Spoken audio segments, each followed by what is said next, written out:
Komið sæl, velkomin heim í stofu og gleðilega páska. Ég heiti Bryndís Svavarsdóttir. Í dag, páskadag, 5. apríl, þema dagsins Hinn krossfesti lifir gegnum dauðan til lífsins. Í lexíunni segir Drottinn: á þessu fjalli fyrir framan fortjaldið, sem hula öllum þjóðum og forhengi öllum lýðum, mun hann afmá dauðan að eilífu. Í pistlinum skrifa Páll: það kenndi ég ykkur fyrst og fremst, sem ég einnig hef meðtekið, að Kristur dó vegna synda okkar samkvæmt ritningunum, að hann var grafinn og að hann reis upp á 3. degi samkvæmt ritningunum. Og Guðspjallið segir frá því konurnar komu að opinni gröf Jesú. En við skulum byrja þessa stund eins og alltaf á því að signa okkur í nafni Guðs, Föður, Sonar og Heilags Anda. Amen. Heyrum heilagt Guðspjall sem úr Matteussi 28. kafla. Að liðnum hvíldardegi, þegar lýsti af 1. degi vikunar, komu þær María Magdalena og María hin til að líta á gröfina. Þá varð landskjálfti mikill, því engill Drottins stéð niður af himni, kom og velti steininum og settist á hann. Hann var sem elding ásýndum og klæðinn hvít sem snjór. Varðmennirnir skulfu af hræðslu við hann og urðu sem öreindir. En engillinn mælti við konurnar: þið skuluð eigi óttast. Ég veit að þið leitið að Jesú hinum krossfesta. Hann ekki hér, hann upprisinn eins og hann sagði. Komið og sjáið staðinn þar sem hann lá. Farið í skyndi og segið lærisveinum hans: hann upprisinn frá dauðum, hann fer á undan ykkur til Galileu. Þar munið þið sjá hann, þetta hef ég sagt ykkur. Og þær fóru í skyndi frá gröfinni, með ótta og mikilli gleði og hlupu að flytja lærisveinum hans boðin. Allt í einu kemur Jesús á móti þeim og segir: heilar þið, en þær komu og féllu fram fyrir honum og föðmuðu fætur hans.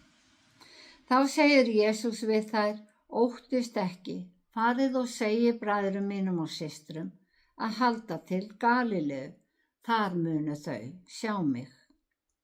Þannig hljóðar hið heilaga Guðspjall. Já, þema dagsins hinn krossfesti lifir gegnum dauðan til lífsins. Þemað helgast af upprisu Jesú, en vegna upprisu hans eigum við þá von að rísa einnig upp til eilífs lífs. Og upprisa Jesú styrkir trú okkar á Guð.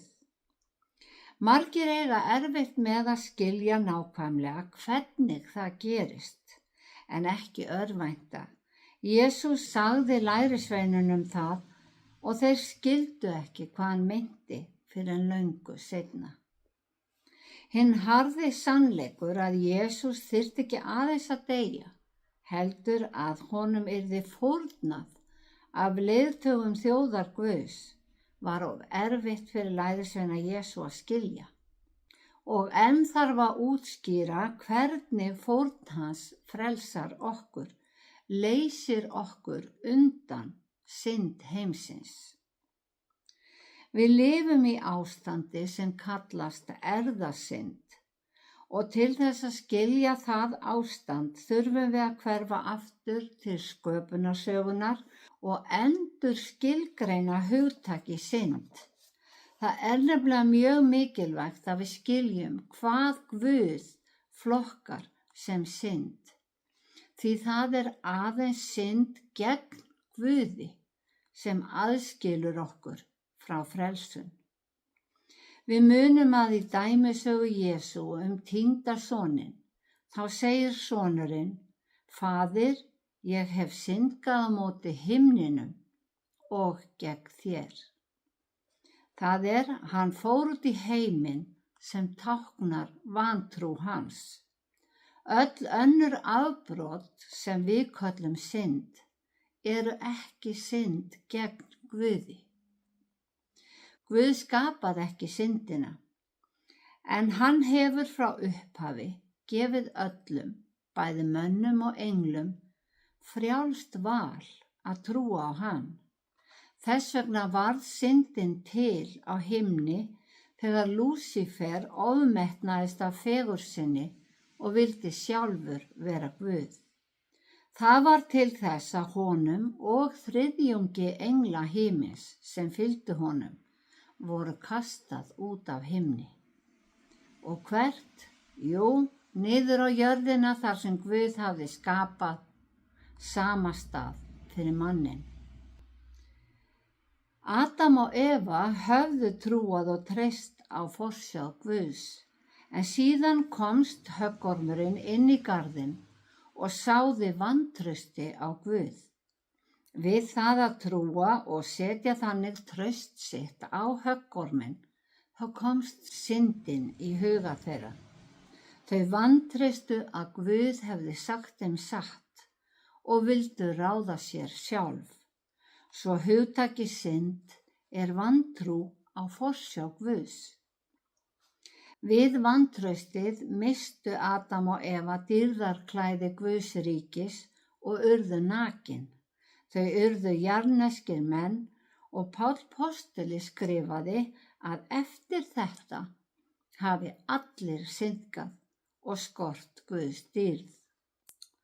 Maðurinn hafði átt að lifa í ríki Guðs eilífð, en það breyttist við brottreksturinn úr Eden.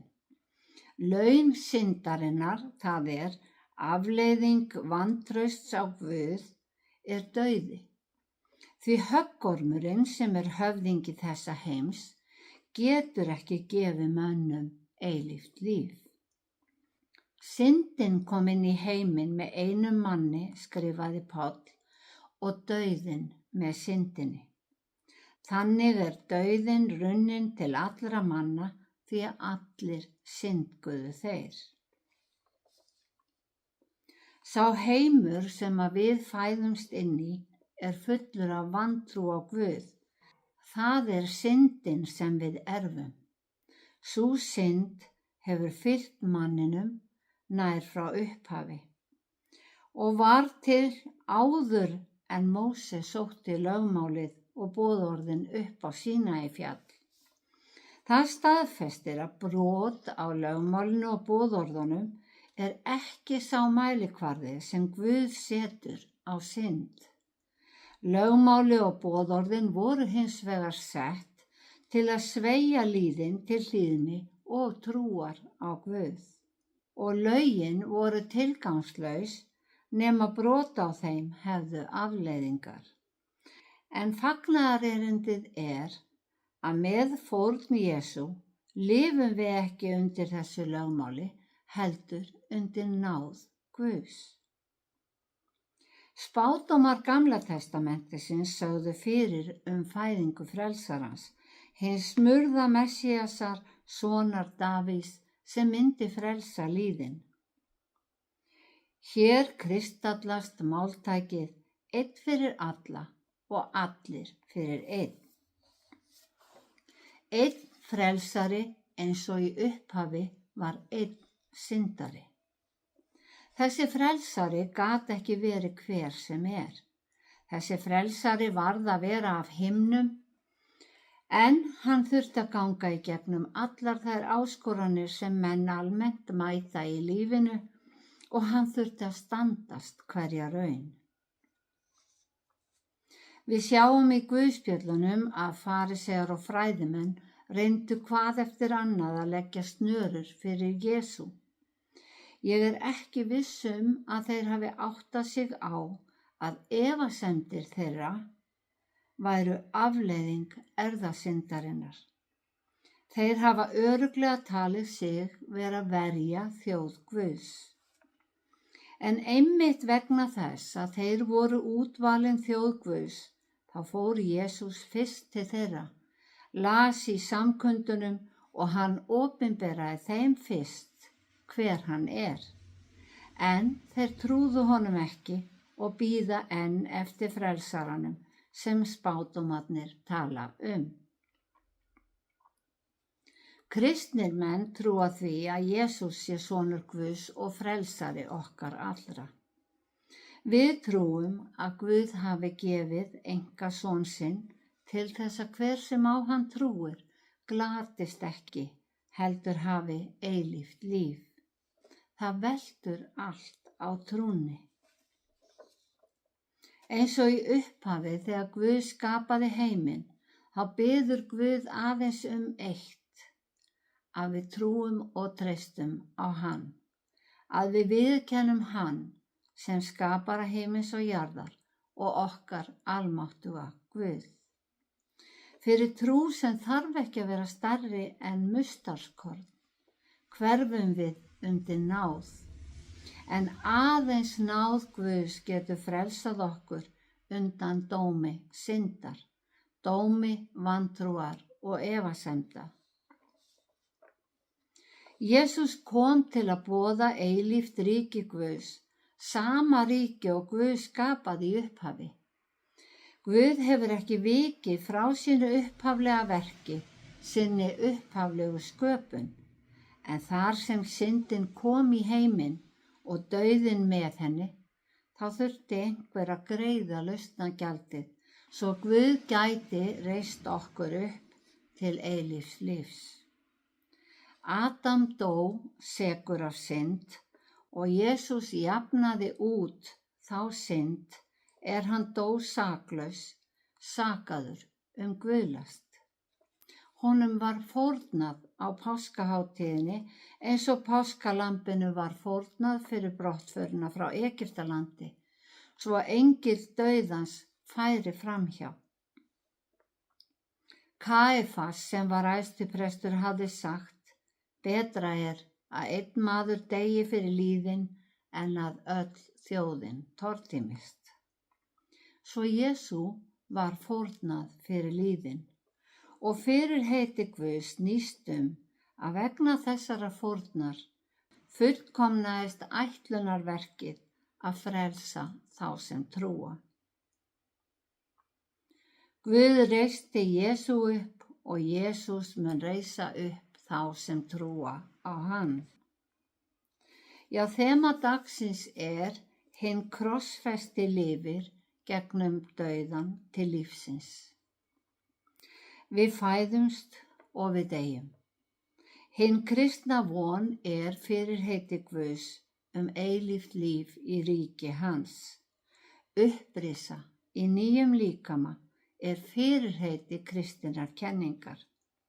Trú okkar byggir á þessum orðum Jesú: ég upprisan og lífið, sá sem trúir á mig mun lifa þótt hann deyi, og hver sem lifir og trúir á mig mun aldrei að eilífu deyja.